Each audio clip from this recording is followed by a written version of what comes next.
é que está o calor aí na sua cidade, hein? Vamos ver imagens aqui da capital paulista. Neste momento, os termômetros marcam já 30 graus. Olha, ontem houve recorde de temperatura que chegou a 37 graus aqui na capital paulista, um recorde após o outro, né, Marcelo?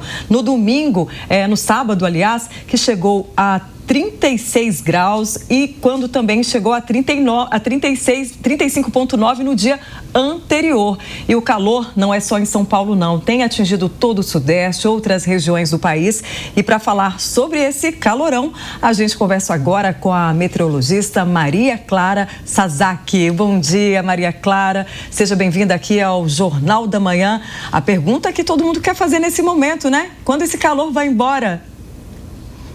Olá, muito bom dia, Patrícia. Bom dia também a todos que nos acompanham. Olha, a notícia é boa, viu? Para quem não gosta desse calorão, para quem já acha que deu já esse calorão, a notícia é que agora, a partir de agora, os termômetros vão diminuindo gradativamente aqui no sudeste do Brasil. Hoje ainda teremos temperaturas elevadas, tá? Tanto em São Paulo como no Rio de Janeiro, mas a possibilidade de recordes já é bem menor. Tem mais umidade hoje, tem uma frente fria também que deve se aproximar aí ao longo dos próximos dias aqui do Sudeste, e ela vai trazer mais umidade. E a umidade serve para controlar a temperatura, né? Quando a gente tem uma condição de tempo muito seco, com aquela alta pressão, né, que estávamos sentindo aqui nos últimos dias, as nuvens se formam e a temperatura, as nuvens não se formam, perdão, com facilidade, e a temperatura acaba disparando. Agora, com a umidade se aproximando, aí sim a temperatura acaba ficando mais com a cara do verão mesmo. A temperatura já volta aí para níveis médios, 28,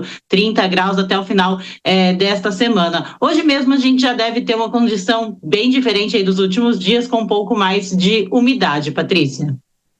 Maria Clara, bom dia. A gente sabe também que com esse excesso de calor, a utilização mais de água, a gente precisa de chuva, o Cantareira está numa situação delicadíssima.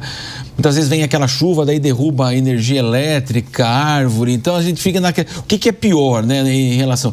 Mas o que a gente pode falar sobre a expectativa para esse verão e a recuperação também dos reservatórios? A recuperação dos reservatórios é algo que realmente merece cuidado e monitoramento ao longo deste verão. Agora, né, depois do dia 4, entre os dias 4 e 7, devemos ter uma chuva significativa até que vai atingir áreas de captação do reservatório, tá? A gente fala de áreas de captação, as áreas que são favoráveis aí para armazenamento, né? Captação de água para o armazenamento do Cantareira. Com a região ali mais perto do sul de Minas, né? Que é uma região que tem uma área ali próxima ao reservatório. Joanópolis, né? Uma cidade muito importante também, que acaba recebendo a chuva que vai abastecer o reservatório. As pancadas que acontecem aqui na cidade de São Paulo, muitas vezes acabam dando a falsa impressão de que alagou tudo na cidade, então vai recuperar o Cantareira porque está chovendo no Cantareira. Na verdade, essa chuva que acontece aqui na cidade de São Paulo e que acaba alagando alguns bairros e provocando transtornos aqui na Grande São Paulo, muitas vezes nem chega na região do reservatório. Então, muita gente acaba se perguntando, mas alagou tudo e não enche o reservatório? Não enche o reservatório porque essa chuva não acontece numa área de captação do reservatório. Agora, no início de janeiro, a gente deve ter essa frente fria avançando aqui para o sudeste do Brasil. Entre os dias 4 e 7 tem esse potencial de chuvas volumosas, mas não é suficiente para reverter a condição de déficit hídrico nas áreas dos reservatórios. A gente precisa que essas chuvas, né, de alguns dias seguidos, aconteçam durante vários meses, ao longo de toda a estação. Só que os modelos de previsão, né, os meteorologistas apontam que essa chuva não deve ser tão recorrente a ponto de ter uma recuperação completa do reservatório até o final da estação chuvosa, até março pelo menos. Então, seguimos aí com essas pancadas de fim de tarde, elas podem acontecer durante toda a estação, só que no geral a chuva deve ficar abaixo da média e essas pancadas isoladas não são boas para os reservatórios. Maria Clara, a gente teve aí recordes de seca, né? Dias sem chuva, por exemplo, em setembro, em plena primavera. A gente já pode falar que existe um novo padrão climático que acontece aí por causa das mudanças do clima, do aquecimento do planeta, por exemplo, que tem provocado esses eventos e por isso os reservatórios não têm conseguido se recuperarem?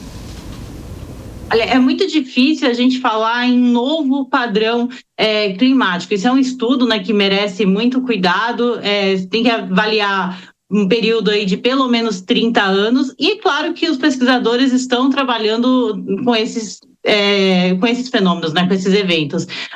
Os estudos mais recentes mostram que a gente teve elevação das temperaturas no planeta como um todo, tivemos aumento aí do nível de eventos extremos, tivemos aumento das condições de seca, aumento das ondas de calor. Tudo isso está relacionado com certeza a temperaturas mais elevadas. Esse aumento de eventos extremos está relacionado a temperaturas mais elevadas, e o planeta está mais aquecido quando a gente olha aí o número de dias de temperaturas acima da média.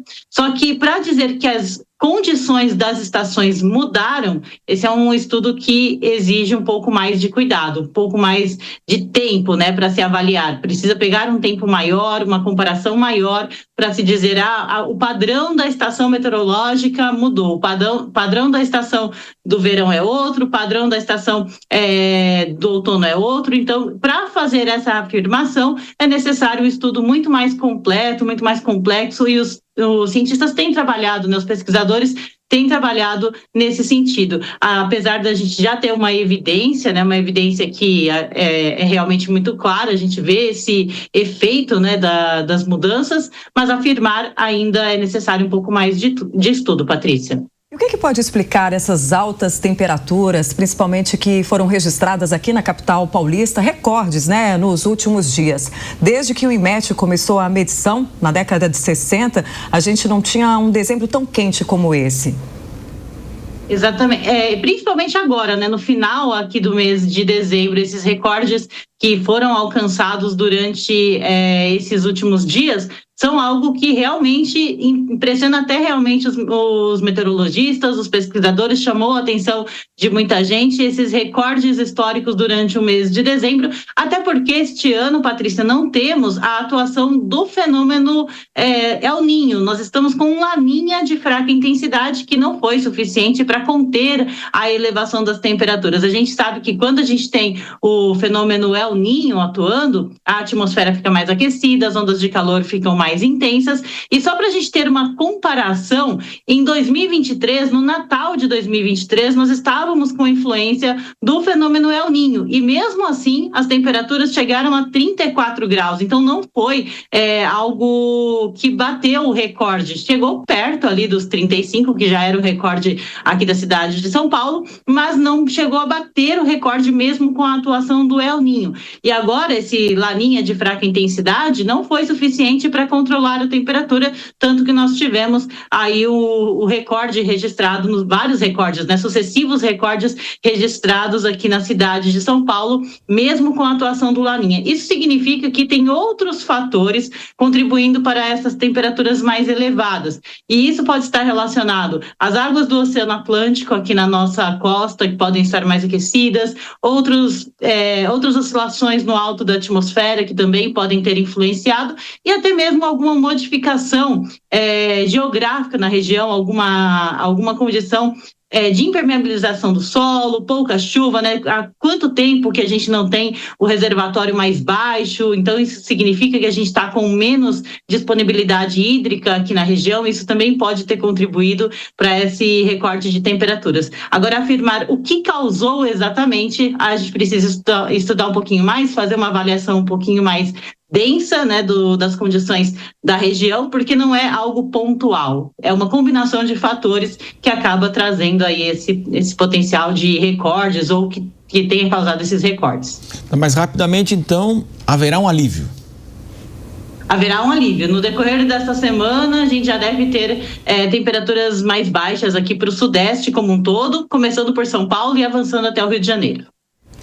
Maria Clara Sasaki, obrigada pelas suas informações, ela que é meteorologista e falou um pouco aí sobre esse calorão que tem feito em boa parte do Brasil. Um bom dia para você. Bom dia, até a próxima.